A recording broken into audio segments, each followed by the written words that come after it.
신년 첫 번째 대면 예배죠. 첫 대면 예배를 이 시간 묵상기도 드리심으로 시작하도록 하겠습니다.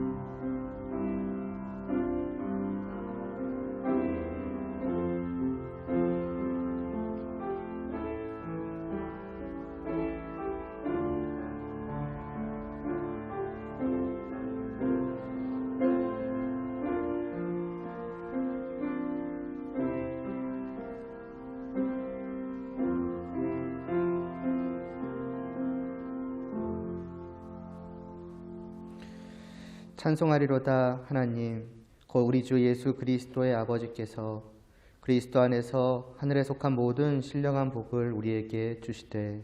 아멘. 하나님 아버지, 우리를 향한 그 풍성하신 정말 사랑과 정말 감당할 수 없는 그 놀라운 은혜를 베풀어 주심으로써 저희가 이 시간도 함께 모여서 하나님을 경배하옵나이다. 정말 하나님을 향한 저희의 마음을, 하나님을 향한 그 사랑을, 또 감사를, 또 경외하는 그 진실된 마음을 이 시간 저희들의 예배를 통해서 올려드리오니 받아주시옵시고, 이 예배를 통해서 더욱더 하나님을 깊이 알아가며 더욱더 하나님을 정말 온 마음과 뜻을 다하여 찬양하고자 하는 그러한 저희들의 영혼이 될 수 있도록 은혜를 베풀어 주시옵소서. 예수님의 이름으로 기도드리옵나이다. 아멘. 임내 함께 찬양 드리시겠습니다.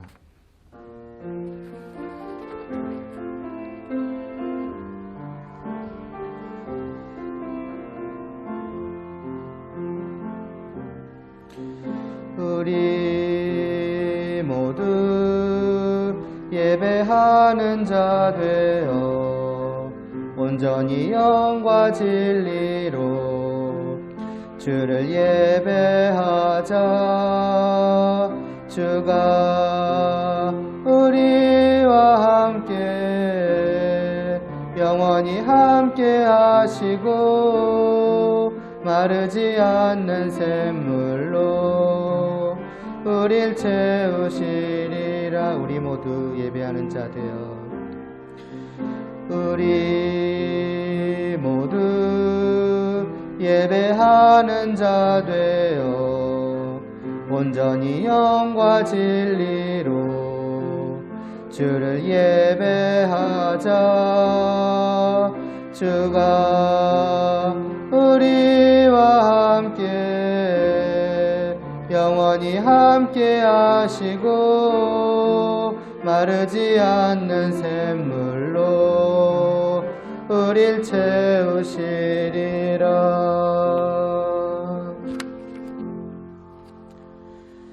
함께 사도신경으로 우리의 믿음을 고백하겠습니다.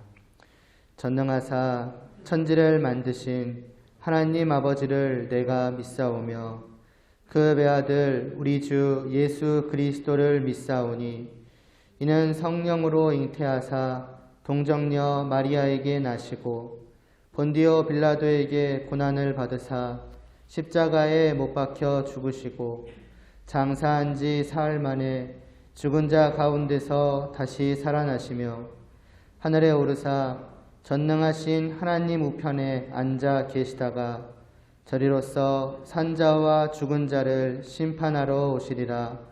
성령을 믿사오며 거룩한 공회와 성도가 서로 교통하는 것과 죄를 사하여 주시는 것과 몸이 다시 사는 것과 영원히 사는 것을 믿사옵나이다. 아멘. 사랑하는 나의 아버지, 찬양 드리시겠습니다.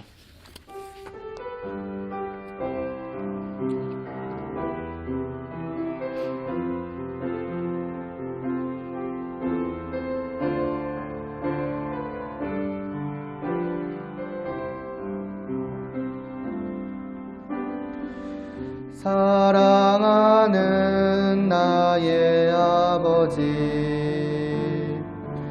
이름 이름 높여드립니다.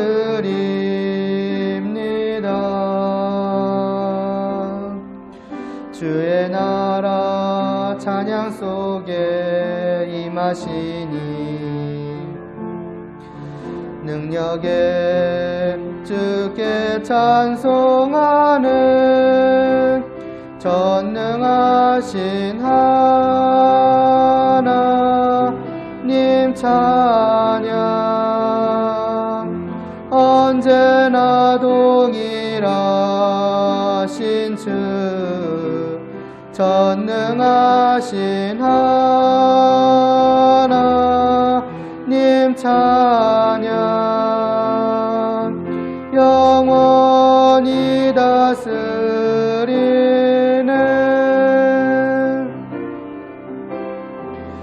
나 주의 이름 높이리 나 주의 이름 높이리 하늘 높이 들린 깃발처럼 주의 이름 높이리 전능하신 하나님 찬양 언제나 동일하신 주 전능하신 하나님 찬양 영원히 다스리는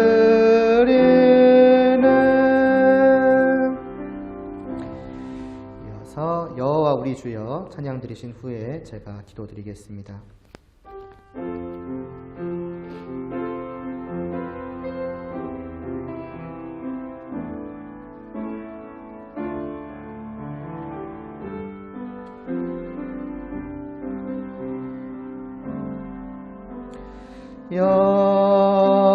여호와 우리 주여 주의 이름이 온 땅에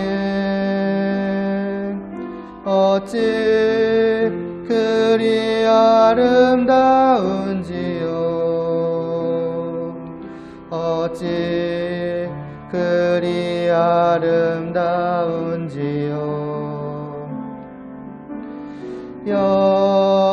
여호와 우리 주여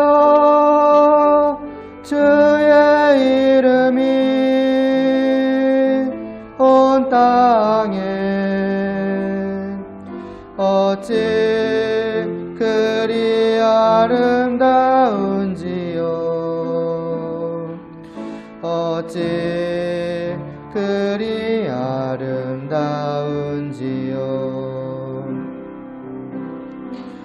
주의 손가락으로 지으신 주의 하늘과 주가 베풀어 주신 달과 별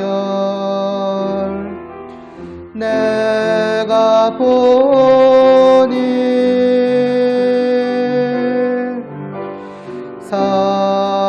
사람이 무엇이 관대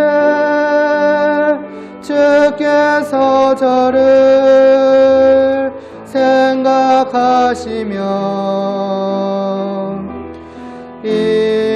인자가 무엇이 관대 저를 권고하시나이까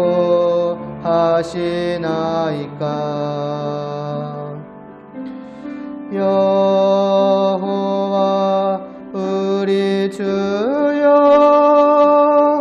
주의 이름이 온 땅에 어찌 그리 아름다운지요 어찌 그리 아름다운지요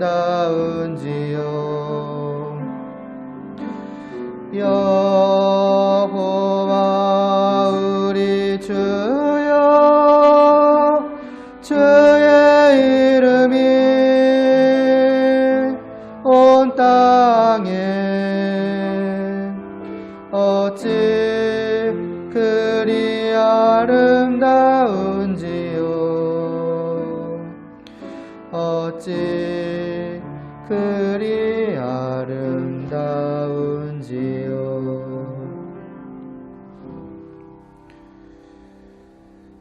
오직 빛나시는 그 하나님의 이름만을 찬양하기를 원합니다.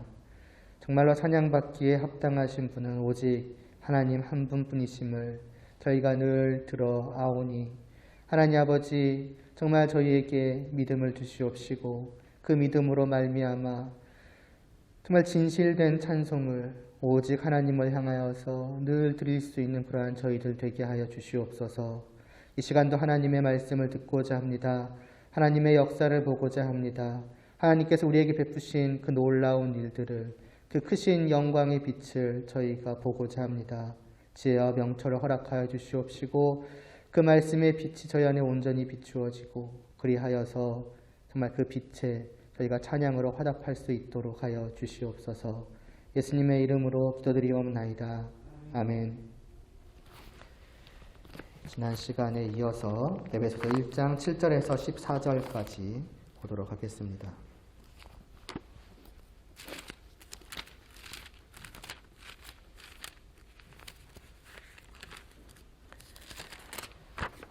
에베소서 1장 7절에서 14절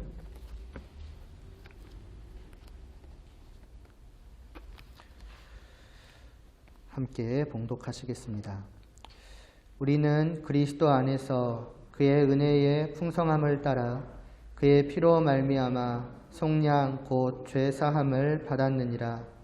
이는 그가 모든 지혜와 총명을 우리에게 넘치게 하사 그 뜻의 비밀을 우리에게 알리신 것이요 그의 기뻐하심을 따라 그리스도 안에서 때가 찬 경륜을 위하여 예정하신 것이니 하늘에 있는 것이나 땅에 있는 것이 다 그리스도 안에서 통일되게 하려 하심이라. 모든 일을 그의 뜻의 결정대로 일하시는 이의 계획을 따라 우리가 예정을 입어 그 안에서 기업이 되었으니 이는 우리가 그리스도 안에서 전부터 바라던 그의 영광의 찬송이 되게 하려 하심이라.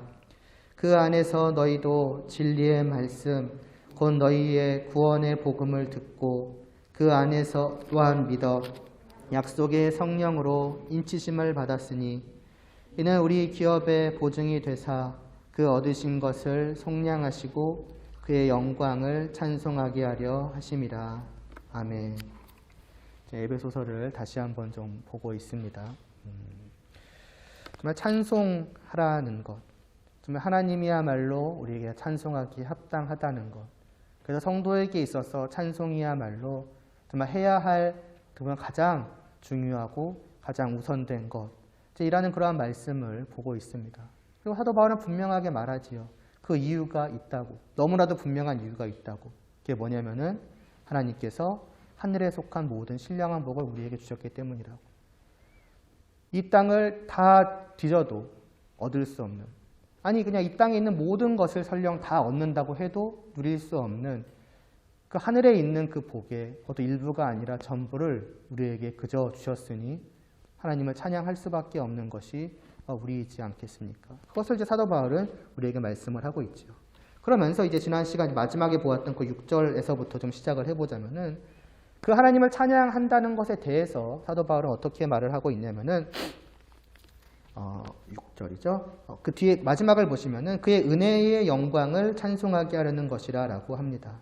그러니까 하나님을 찬송한다는 것이 이제 어떤 것인가라고 할 때에 하나님의 그 은혜의 영광을 찬송한다는 것이지요. 영광이란 무엇이라 하였으니까 그냥 쉽게 생각을 하는 거죠. 그냥 빛입니다.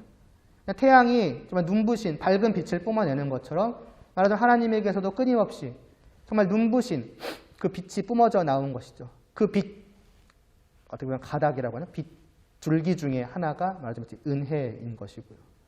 그럼 찬송이란 결국 무엇인가라고 할 때에 하나님의 우리가 태양을 보고 그 빛을 바라보면은 당연히 우리에게 반사적으로 나오는 것이 있죠. 눈부심, 너무나 눈부시다라거나 아니면 그 뜨거운 태양 아래서 정말 뜨겁다라거나 그 내려 쬐어지는 것에 알맞은 반응들이 우리에게서 태양을 향해 나타나기 마련인 것입니다. 찬송도 마치 그와 같은 것이지요. 하나님께서 우리에게 은혜의 빛을 내리 쬐시더니 그것을 맛본 자는, 맞아, 그것을 바라본 자는 거기에 반응하지 않을 수가 없는 거예요. 그게 이제 찬송으로 하나님의 그 은혜의 빛을 향하여서, 그리고 그 빛을 뿜어내시는 하나님을 향하여서 마치 태양을 향해 눈부시다라고 감탄을 외치는 것처럼 하나님을 향해서는 찬송을 드리는 것입니다. 그러면서 이제 사도 바울은 그 하나님의 그 은혜의 빛이 얼마나 눈부신가, 얼마나 풍성한가 하는 것을 계속해서 보여주는데, 이제 7절에서부터는 특별히 주님 안에서 또 성령님 안에서 그 은혜의 빛을 보여줍니다. 마지막 그 하나님이 내뿜으시는 은혜의 빛이라고 하는 것은 주님과의 관계 속에서 또 성령님과의 그런 관계 속에서 우리에게 비추이고 있다라는 것이지요. 그래서 어떤 일들이 일어나는가, 먼저 7절을 보니까 뭐라고 합니까? 우리는 그리스도 안에서 그의 은혜의 풍성함을 따라 그 뒤에 그의 피로 말미암아 속량 곧 죄사함을 받았느니라고 합니다. 주님 안에서 우리에게 일어난 일, 그래서 구체적으로 어떤 일인가라고 할 때에 속량 곧 죄사함이라고 합니다. 속량이라고 하는 것 기억하실지 모르겠습니다만, 특별히 노예라거나 어떤 감옥에 갇힌 죄수라거나 그런 사람들을 이제 풀어줄 때에, 그런 사람들에게 말하자면 그 죄값을 치러주고 혹은 그 빚을 대신 지불해주고 자유롭게 이제 풀어주는 그런 것을 말을 할 때에 속량이라고 하였죠. 그리고 바로 주님께서는 우리를 이와 같이 속량하셨다라고 합니다. 이미 사실 그 앞에서 지난 시간에 우리가 3절에서부터 쭉 보았던 것 중에서 이미 암시되어 있는 것이 있었는데, 그게 뭐냐면 우리에게는 흠이 있다는 거예요. 우리에게는 거룩하지 못함이 있다는 거예요. 하나님께서 우리에게 복을 주신 것은 우리가 받을 만하기 때문에, 그 정도의 복을 받을 만한 자격이 되기 때문에 우리에게 복을 베풀어 주신 것이 아니라, 오히려 조금의 자격도 없을 뿐더러 그냥 그 어떤 자격을 플러스도 아니고 0도 아니고, 0이라고 치면은 0조차도 아니고 오히려 마이너스죠. 아무것도 받을 이유가 없이 받을 것이라고는 오직 그 벌밖에는 없는, 그것이 본래의 우리의 흠 있고 거룩함 없는 우리의 모습이요, 그것을 이 7절에 와서는 이제 죄라고 분명하게 밝혀주고 있죠. 그러니까 우리는 죄로 인해서 갇힌 죄수요 혹은 이제 빚쟁이다 같다. 그런데 그것을 주님께서는 풀어주셨다. 그러니까 하나님이 우리에게 내리치시는 그 은혜의 빛이라고 하는 것은 그냥 우리가 평범한 사람으로서 받는 것이 아닌 거예요. 우리의 기본적인 본래의 그 모습, 빛이 내리치고 있는 그 상황이라는 것은 감옥 안에 갇힌 사람입니다. 감옥 안에 갇혀서 이제 곧 그 죄값을 완전히 다 치를, 그건 무엇입니까? 영원한 심판이죠. 그 날만을 기다리고 있는, 그럼 우리에게 감옥 밖에서부터 정말 강렬하게 내리쬐지는 은혜의 빛인 거예요. 풀어주신다는 거죠. 모든 것이 다 해결하여 주신다는 것이죠. 어떻게 해요? 그냥이 아니에요. 그냥 풀어줄게, 나와, 내가 하나님이야, 내가 모든 걸 다 할 수 있어, 그냥 나오면 돼가 아니죠. 의로우신 하나님은 그런 식으로 우리를 속량하지 않으셨습니다. 그런 식으로 우리의 죄를 사하신 게 아니에요. 분명히 나오죠. 그의 은혜의 풍성함을 따라 그의 피로 말미암는다고요. 여기서 주님이 나오시는 거예요. 그리스도 예수의 피입니다. 우리를 대신한 죽음이죠. 그것을 통해서 우리의 죄값을 그분이 다 짊어지시고 그분이 치르심으로 우리의 죄를 없이 하시는 것. 이것이 하나님께서 우리를 풀어주시는 방법입니다. 이를 위해서 자신의 아들을 피 흘리게 하신 거예요. 그러니 이 하나님의 은혜가 얼마나 풍성하다 말할 수 있겠습니까? 상상할 수 없는 사랑이요, 상상할 수 없는 은혜라고 하는 것입니다. 사실 이 말씀을 여러분들 가운데 모르시는 분은 단 한 명도 없을 겁니다. 교회에 올 때마다 듣는 말씀이 바로 이것이지요. 그럼에도 불구하고 사도 바울은 교회를 향해서 말하고 있습니다. 물론 오늘 우리를 상정하고 말한 건 아니겠지만 그 당시도 교회 안에 있는 성도들을 향해서 이 말씀을 전한 거예요. 물론 그들 중에 부족하게 아는 사람도 있었겠지만 분명하게 알고 있는 사람도 있었을 겁니다. 아니, 알지 못하고서는 성도가 될 수 없으니까 아는 사람들을 향해서 다시 한번 이 말씀을 전하고 있는 거예요. 오늘부터 같은 입장에서 들을 수가 있겠죠. 왜 알고 있는데, 다 들은 사실인데 왜 이것을 또 말씀합니까? 이제 슬슬 다른 이야기 해도 되지 않았습니까? 그러나 이것이 너무나도 중요한 것이며, 그리고 무엇보다 이것을 어떻게 알고 있느냐가 진짜 중요한 것이죠. 들려지는 이 말씀을 여러분들이 정말로 알고 있는가? 진짜 내가 감옥 안에 갇혀 있어서 곧 죽을 날만을 기다리고 있는 그 죄수로서 지금 실제로 그 은혜의 빛을 받은 자인가? 받았고 지금도 받고 있고 그래서 그 은혜의 어떤 은혜됨을 그 복의 복됨을 진정으로 깨달아 알고 맛보고 있는 자인가 아니면은 그냥 책 펼쳐놓고 있는 것처럼 혹은 옛날로 말하자면 뭐 그림책이죠. 그림책 안에서 죄수의 그림이 그려져 있고 거기 햇빛이 내주고 있는 그 누군가 나와 전혀 관계없는 어떤 누군가에 대한 그림을 보는 것처럼 보아서 아, 또 이 그림이네, 또 이 이야기네 라고 넘어가고 있는가. 저번 주에도 잠깐 말씀드렸지만은 여러분들이 이것을 정말로 맛보는 자가 되기를 원하기 때문에 사도 바울은 전하는 것이었고 저도 마찬가지인 것입니다. 그리고 이미 맛본 여러분들이라면은 이것을 다시 한번 상기함으로써 내가 하나님께 받아서 지금 누리고 있는 것이 과연 무엇인가라는 것을 진정으로 다시 한번 생각해보고 다시 한번 깨달아 알고 진짜 지금도 맛보며 그리고 더 깊이 더 온전히 맛보아 알아가기를 원하는 거예요. 거기에서부터 우리의 복됨이 시작되는 것입니다. 하나님 안에 있는 하늘에 속해 있는 그 복됨이라 하는 것을 진정으로 누리는 것은 오직 여기서부터 시작되는 것이에요. 이것을 빼고 생각할 수 없으며 이것을 간과하거나 무시하거나 약화시켜서 생각할 수 없는 거예요. 과연 여러분은 어떠십니까? 예수 그리스도를 믿음으로 말미암아서 죄 사함을 받았다고 속량함을 받았다고 하는 그 사실과 거기에 내가 아닌 주님의 피가 흘려졌다는 그 사실과 이를 위해서 기꺼이 하나님께서 자신의 아들을 보내주셨다는 그 사실이 정말로 여러분의 마음속에 어떤 식으로 와닿고 있느냐 어떤 식으로 이것을 느끼고 있느냐 하는 것입니다. 만약 이것을 여러분이 진정으로 느끼고 더 깊이 느끼게 됐다면 계속 반복하는 것처럼 찬송하리로다라는 게 시켜서 나오는 게 아니라 자연스럽게 나올 수밖에 없는 거예요. 말했잖아요. 빛을 보면은 반사적으로 뭐가 나올 수밖에 없는 겁니다. 마찬가지로 내가 좀 하나님의 은혜의 빛을 진정으로 본 자라면은 찬송하고자 하는 그 마음, 꼭 그것이 노래가 아니더라도 하나님을 향해 내 마음을 표현하고 그 마음을 따라서 하나님을 향해 살아가고자 하는 그러한 마음들이 자연스럽게 흘러나올 수밖에 없는 거죠. 그게 성도라는 거예요. 그리고 그렇게 더욱더 되어가는 것이 성숙해져가는 성도인 것이죠. 사도 바울은 그러기를 원하는 것이죠. 심지어는 하나님의 은혜는 거기서 그치지 않지요. 또 그 뒤에 보면은 이는 그가 모든 지혜와 총명을 우리에게 넘치게 하셨다라고 하죠.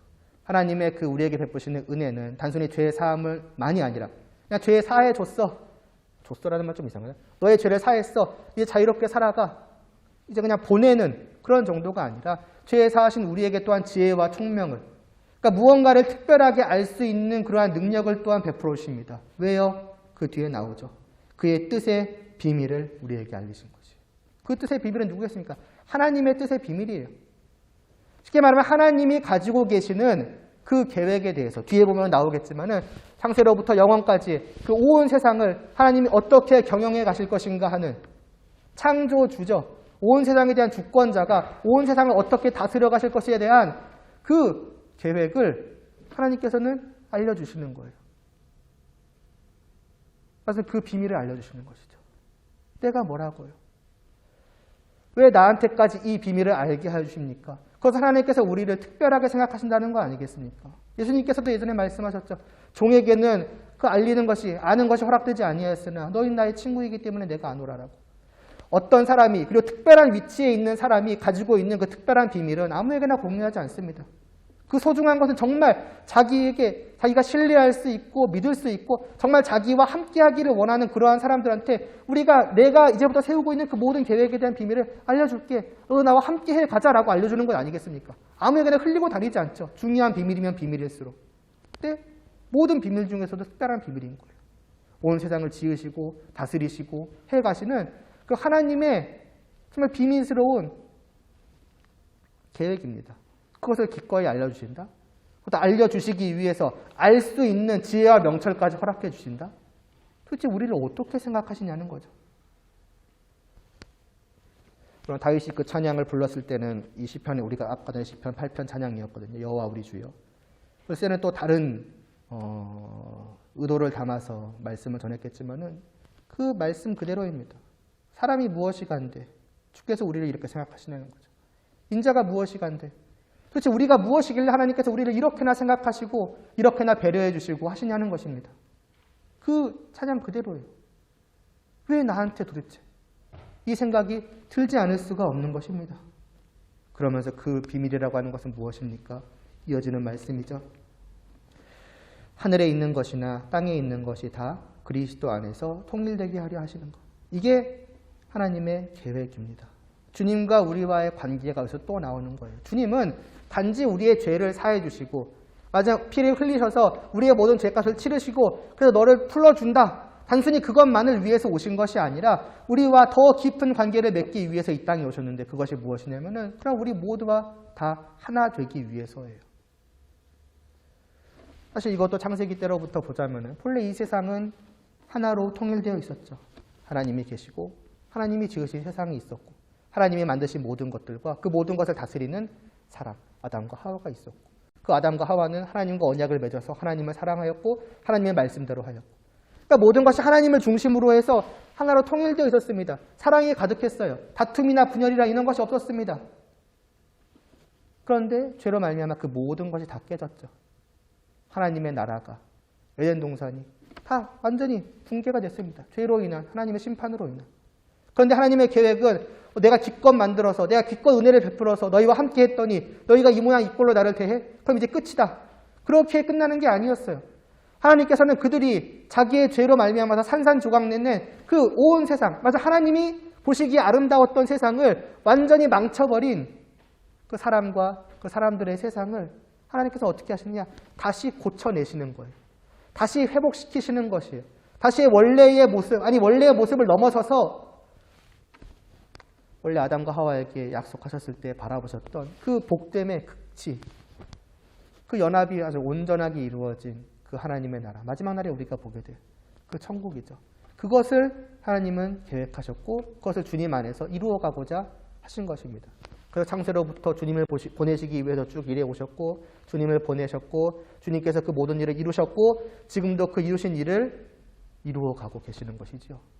그게 하나님의 계획이고 그 계획 속에 누가 있냐면 바로 우리들이 있는 거예요.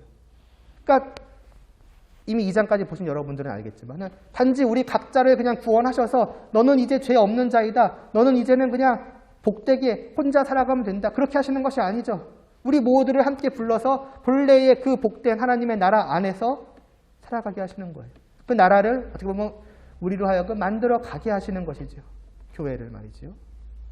그게 하나님의 계획이다. 그것을 우리에게 지금 알려주고 계시는 것이죠. 왜 알려주셨을까요? 들어와서 한편으로는 누리는 것이고 한편은 그 하나님의 계획에 함께 하자는 거죠. 동참하자는 겁니다. 그 계획, 내가 세우고 내가 이루어가고 있는 그 계획 속에 너희도 참여해서 함께 하나님의 나라를 만들어 가자라고 말씀해 주시는 거예요. 다시 말하자면 우리가 무엇라고요? 우리가 있다 한들, 우리가 뭐 5억 명, 몇만 명, 아니 무수히 많다 한들 하나님의 계획에 어떻게 보면 조금도 도움이 안 돼요. 있으나 없으나 하나님의 입장에서 보자면은 그럼 도움될 게 없습니다. 모든 것을 말씀 하나로 다 만드시는 하나님에게 우리의 그 미약한 그 무언가가 무슨 의미가 있겠습니까? 그러함에도 불구하고 하나님은 기꺼이 우리에게 모든 걸 알려주시고 참여케 하시는 거예요. 그만큼 우리를 생각하시는 이것이 또한 하나님의 은혜라고 하는 것이죠. 그리고 이러한 하나님의 계획이라고 하는 것은 그냥 허황된 이야기가 아니죠. 실제로 이루어져 왔던 이야기입니다. 사건이요 역사죠. 그것을 그 뒤에 11절에서부터 쭉 말씀하지 않습니까?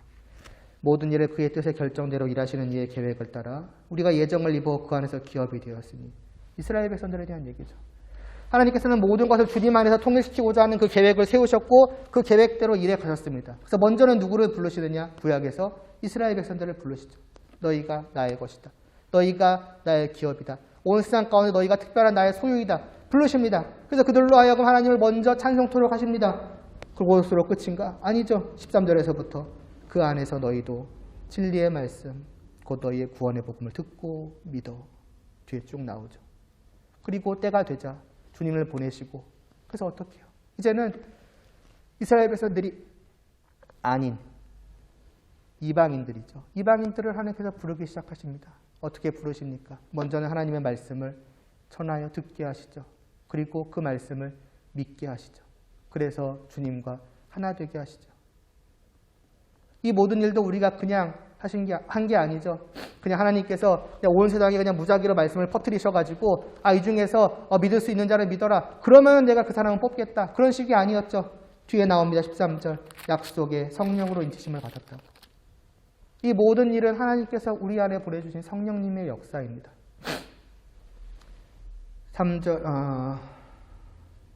4절 5절에서도 보았죠. 창세전의 택하심과 예정에 대한 말씀이 나오죠.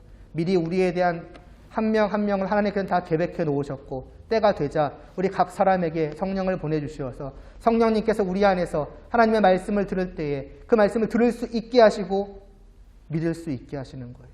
그 역사가 우리 안에서 일어난 거죠. 그러니까 내가 한 게 하나도 없는 거예요. 처음부터 끝까지 모든 일은 다 하나님께서 주님 안에서 성령님을 통해서 하시는 일인 거예요.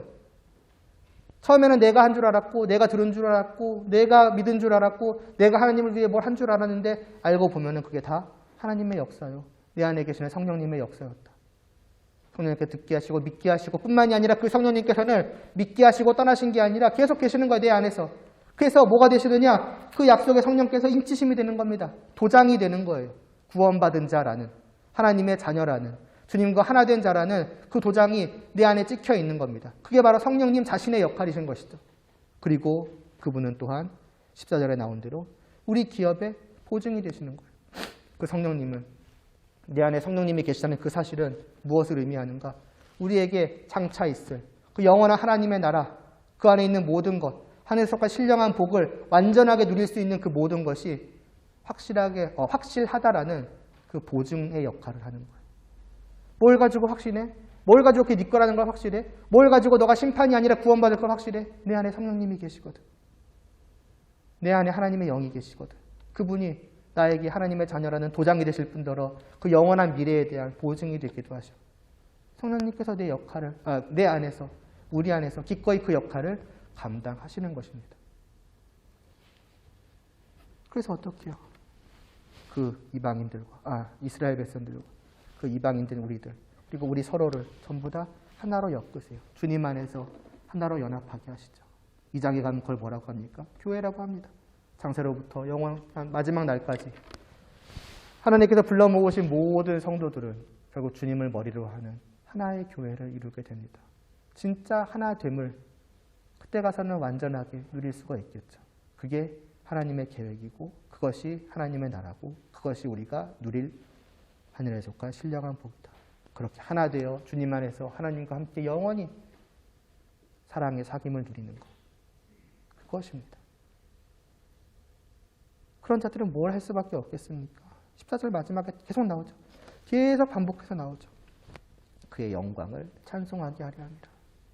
하나님의 그 목적이에요. 이 모든 계획을 통해서 하나님께서 결국 최종적으로 그리고 계시는 것은 뭐냐? 그렇게 모인 우리 모두가 하나님만을 바라보고 하나님을 찬양하는 겁니다.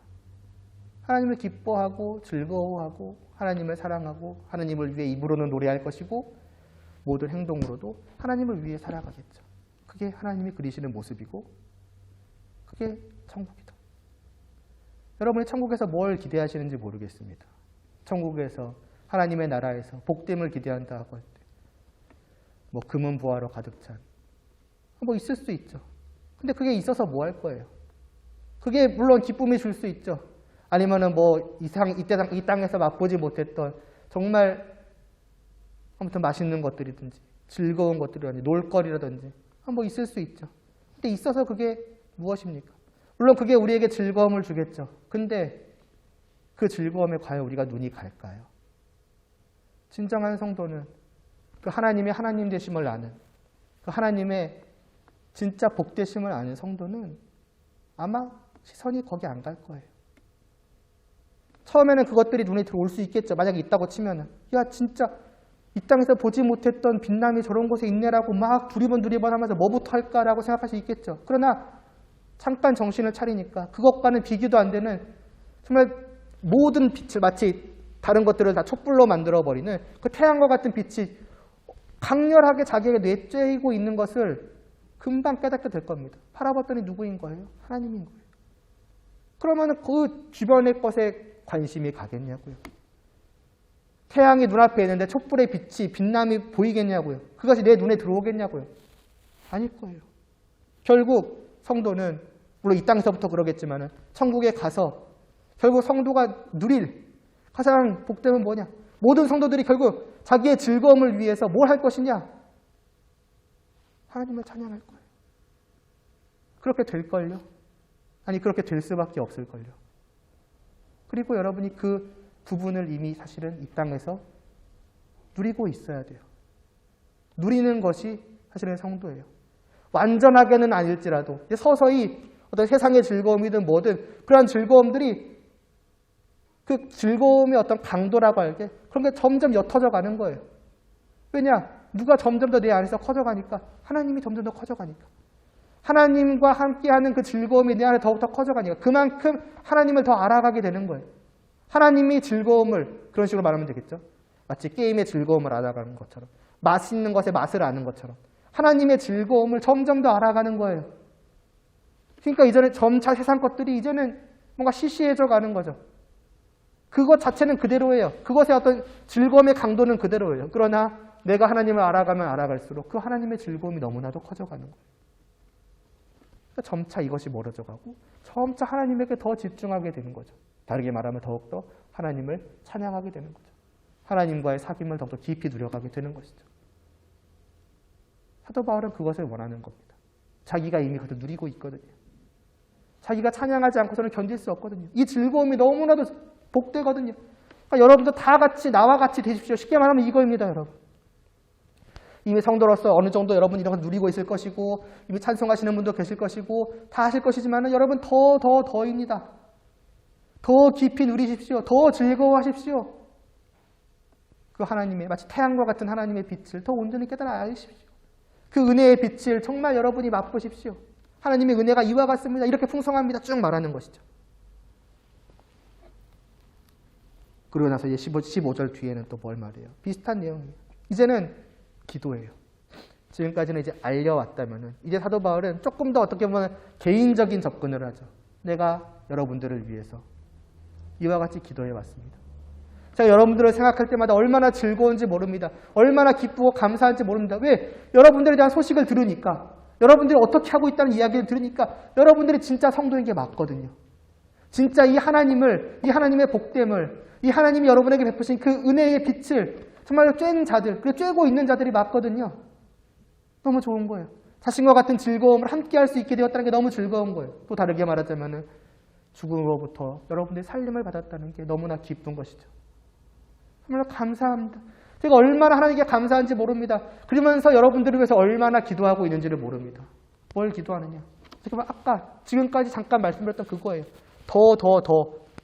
하나님 이미 여러분 이들을 구원하여 주셔서 이들에게 그들 맛보게 하시심을 감사드립니다. 그러나 하나님은 그 정도 맛보고 끝날 뿐이 아니지 않습니까?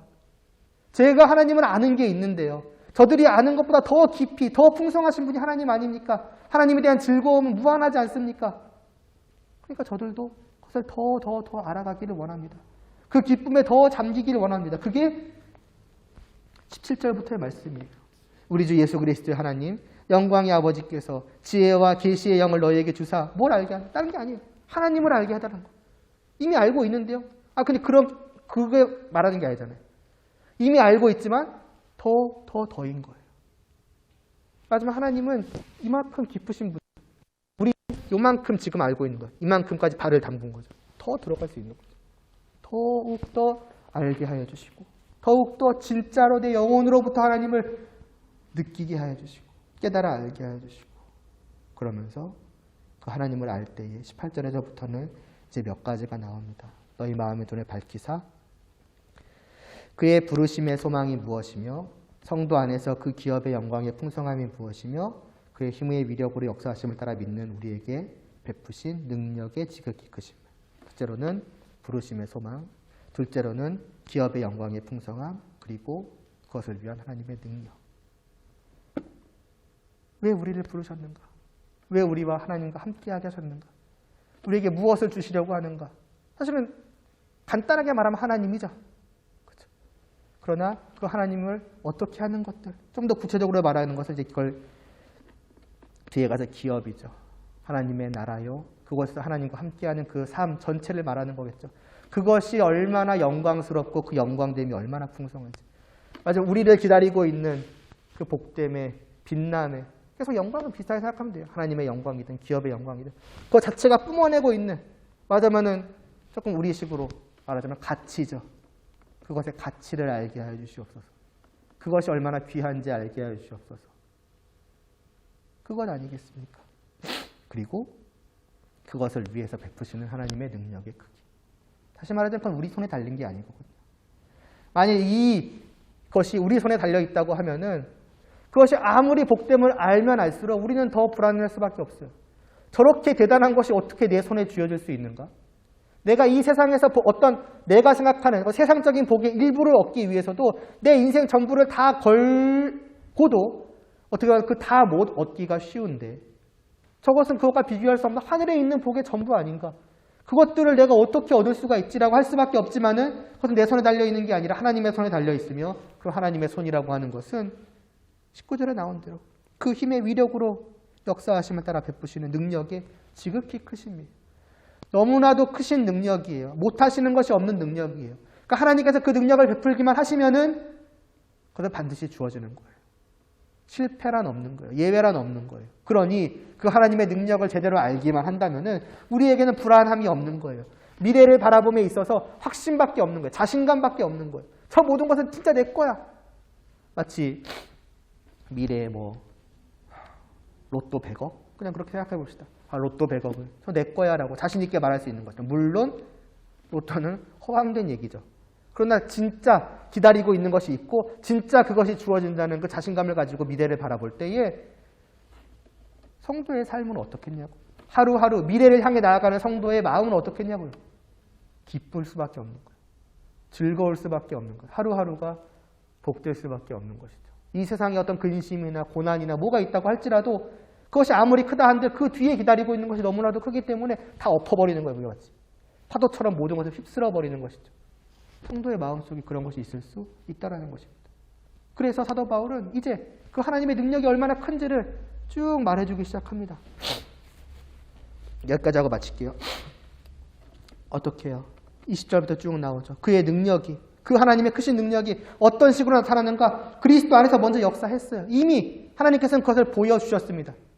단순히 내가 이만큼 능력이 있어 언젠가 보여줄 거야. 그게 아니라 이미 실제로 보여주셨어요. 어떻게 해요? 그리스도 안에서 역사하사 죽은 자들 가운데 다시 살리시고 부활의 능력이 온 세상 모든 사람들이 달려들어도 해낼 수 없는 그 일을 누군가를 다시 살리시는 일을 심지어는 영원히 살게 하시는 그 일을 하나님께서 이미 보여주셨고 그리고 뿐만이 아니라 다시 살리시고 하늘에서 자기의 오른편에 앉으셨어요. 가장 높은 곳까지 올려보내셨어요.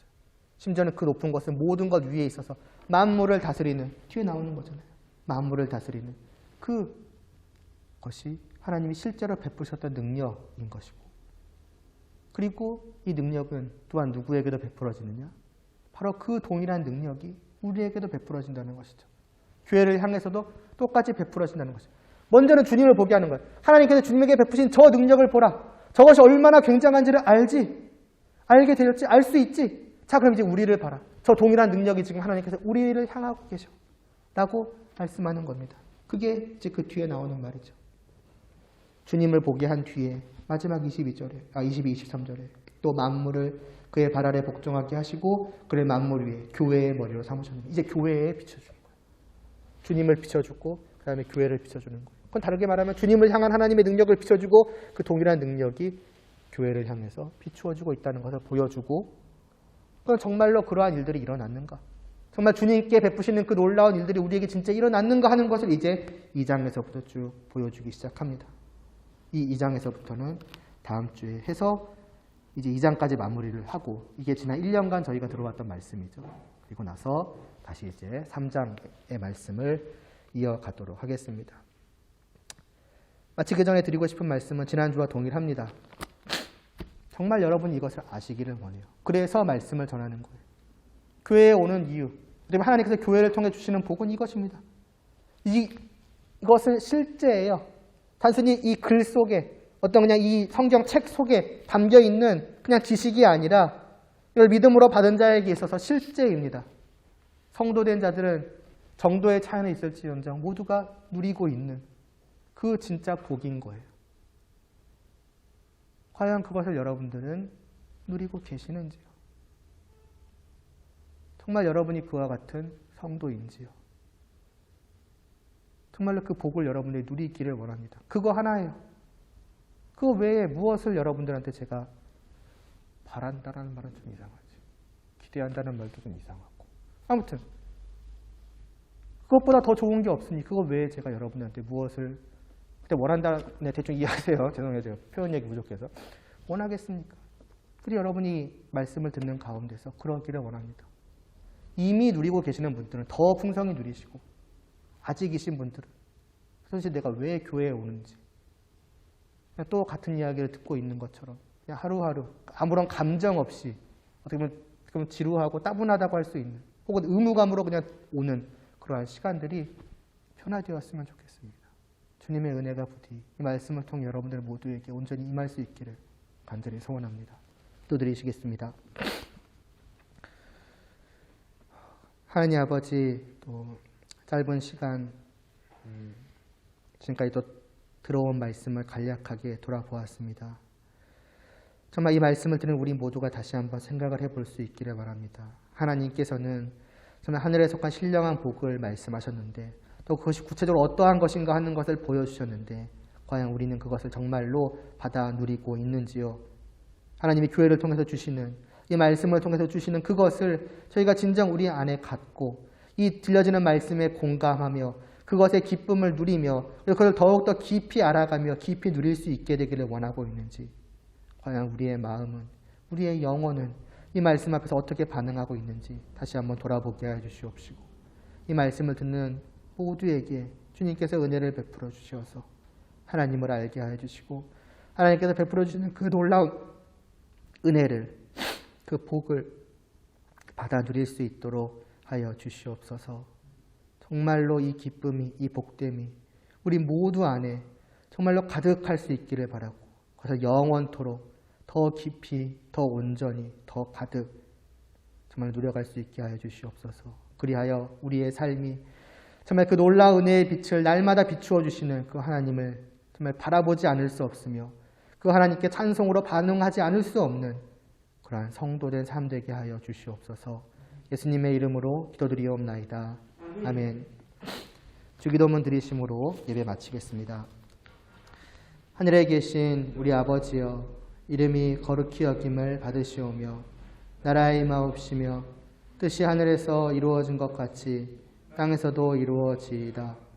오늘날 우리에게 일용할 양식을 주옵시고 우리가 우리에게 죄 지은 자를 사하여 준 것 같이 우리의 죄를 사하여 주옵시고 우리를 시험에 들게 하지 마옵시고 다만 악에서 구하옵소서. 대개 나라와 권세와 영광이 아버지께 영원히 있사옵나이다. 아멘.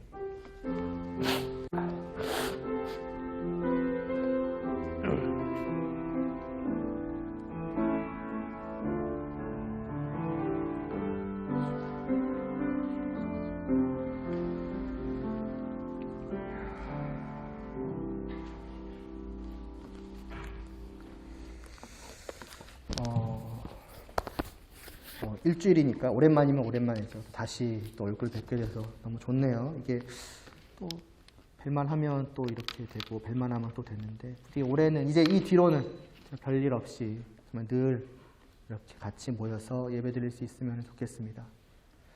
원래는 지난주에 했어야 됐지만 이제 오늘 하게 되죠. 이제 새로 올라온 이제는 학생이 아니죠. 네, 청년들이 있습니다. 잠깐 와서 뭐 사실은 소개가 뭐 거의 필요 없을 그런 친구들이긴 하지만 일단 얼굴을 일단 보이고 또 드릴 선물도 있으니까요. 잠깐 나오시죠.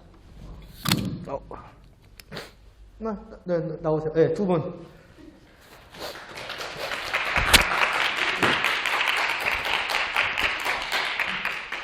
둘 나오고.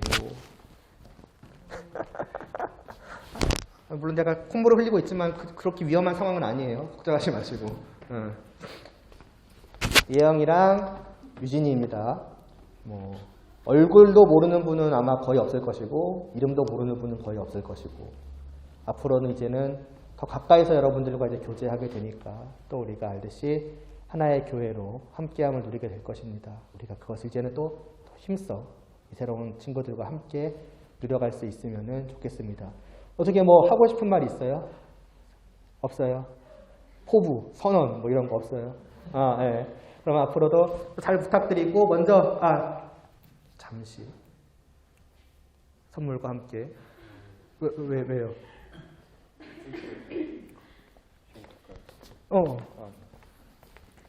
선물 줄 때 박수 치면서 환영하죠. 제가 잠깐 기도하고 보내도록 하겠습니다. 하나님 아버지, 하나님의 은혜 가운데 또 이렇게 새로 올라온 아이들을 보내주심을 감사를 드리옵나이다. 이전에는 또 조금은 멀리서 그저 바라만 보는 정도의 교제였다면은 또 이제는 이렇게 가까운 거리에서 정말 함께 더욱더 깊이 교제할 수 있게 해주심을 감사를 드리옵나이다.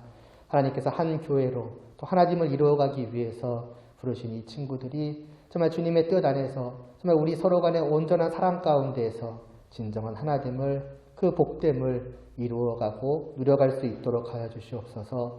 또 사정이 있어서 또 이러한 코로나의 환경으로 인하여서 또 아직은 집에서 예배드릴 수밖에 없는 그러한 친구들까지도 주님께서 기억하여 주시옵시고 그들도 비록 몸으로는 떨어져 있으나 주님 안에서 한 성령님 안에서 하나로 묶여 있음을 늘 기억하게 하여 주시옵시고 또 그들도 저희도 그들을 늘 생각하며 바라볼 수 있게 하여 주시옵소서.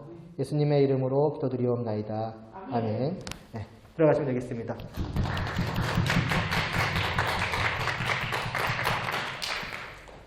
네, 오늘은 여기까지 하고 예배를 마치도록 하겠습니다. 다음 주에 또 뵐게요.